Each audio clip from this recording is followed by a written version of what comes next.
Bonjour et bienvenue dans une nouvelle vidéo de Do It sur l'inspiration, idée à réaliser soi-même. Et je vais vous montrer dans ce tuto comment analyser des schémas. Voilà,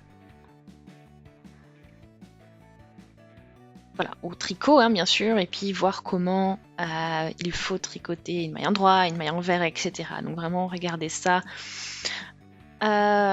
en détail.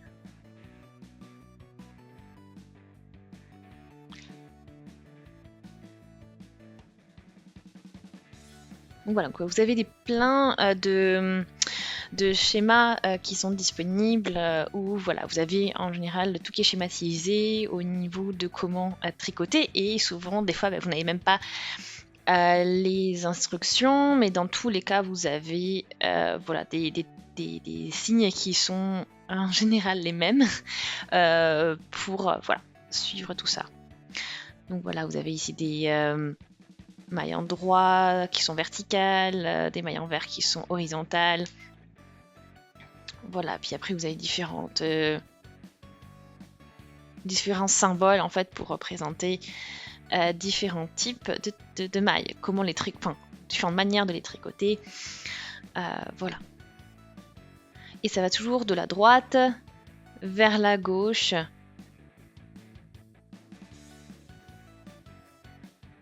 Donc là j'ai un petit échantillon. Et voilà. Et après donc en fait vous allez arriver donc en haut à gauche, ce sera vraiment la dernière maille.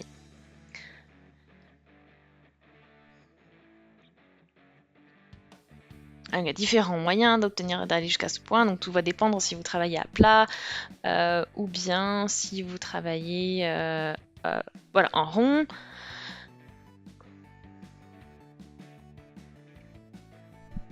Donc ici vous avez ici donc le symbole.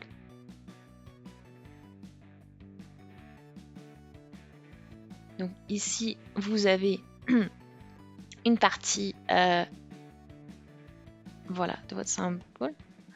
Vous avez en fait des mailles en droit avec quelques mailles en vert qui sont réparties d'une manière qui vous permet de voir d'avoir ce rendu là.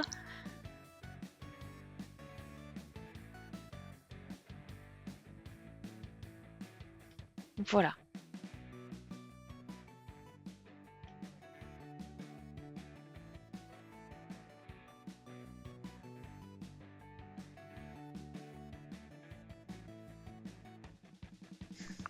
Voilà. Donc maintenant, ici, donc on a le fait si on travaille en rond,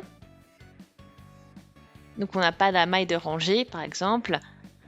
On coud tout ensemble. C'est-à-dire qu'il n'y a pas d'interruption pour à prévoir pour les côtés couture. Voilà. Donc souvent quand vous travaillez en rond, il ne faut pas prendre en compte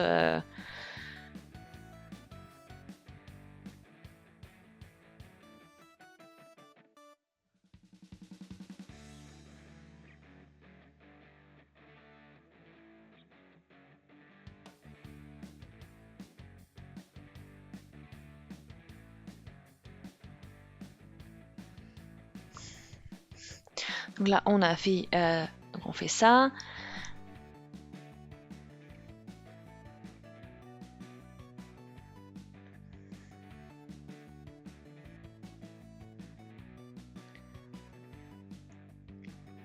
Donc ça c'est assez simple, donc on va suivre cette méthode quand on travaille ici. Maintenant si vous voulez travailler à plat, on va travailler donc de la manière suivante pour le premier rang, et quand on va tourner, il faudra inverser les points. Donc ça vous arrive souvent sur les points quand vous avez votre schéma, vous avez quelque chose qui doit être ça à l'envers et l'inverse à l'endroit en fait. Donc quand vous travaillez en rond, vous êtes toujours en fait à l'endroit du travail. Donc c'est-à-dire que vous n'avez plus juste à répéter les mailles telles qu'elles sont sans changement. Mais quand vous êtes à plat, vous travaillez d'un côté à l'endroit du travail, de l'autre côté, vous travaillez à l'envers du travail. Du coup, il faut, quand vous êtes à l'envers, tricoter donc l'inverse que vous avez fait pour l'endroit, pour que du coup, à l'endroit, vous voyez ce que vous devriez voir, comme si vous n'aviez pas à justement alterner endroit envers comme ceci.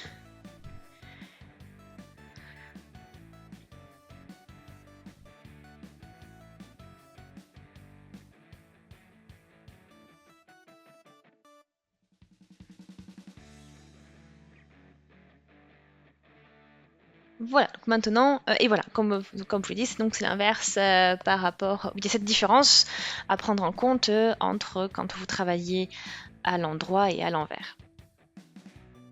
Pardon, en rond et à plat. Voilà, pour les petits changements.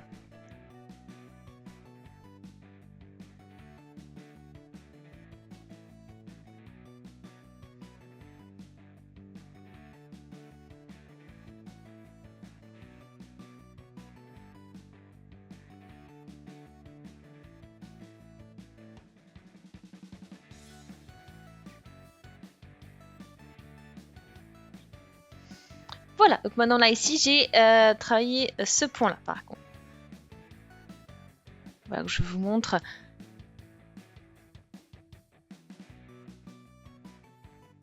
Et après, donc c'est grâce à ça, après vous pouvez assembler et créer vos propres designs. Voilà, donc c'est 6 par 6, donc grâce à ça vous savez la base dont vous connaissez la base dont vous avez besoin.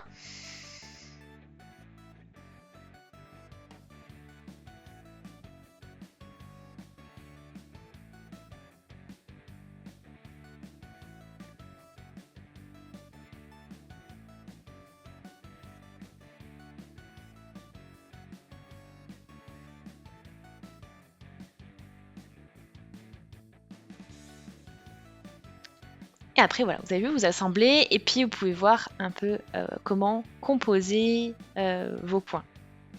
Et puis voir comment ils évoluent également. Donc c'est à vous après, donc voilà, vous voyez 6 par 6, vous avez un quadrillage, et ensuite vous pouvez dessiner un point, et grâce à ce point, à ce dessin, vous allez pouvoir ensuite le tricoter et créer quelque chose d'original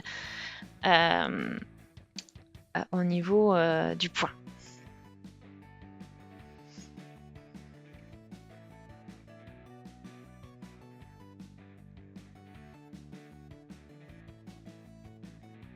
Voilà, donc ça vous donne vraiment un petit exercice vraiment sympa pour faire ce genre de petit projet.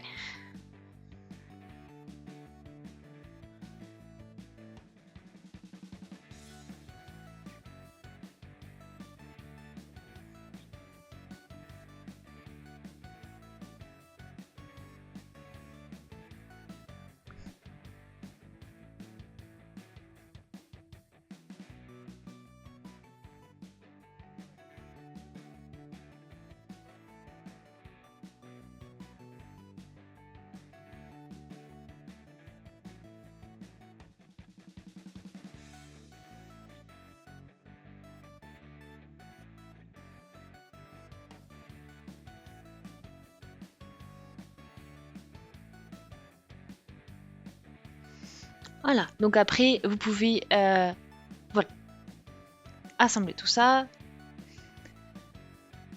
Encore un petit tip pour finir.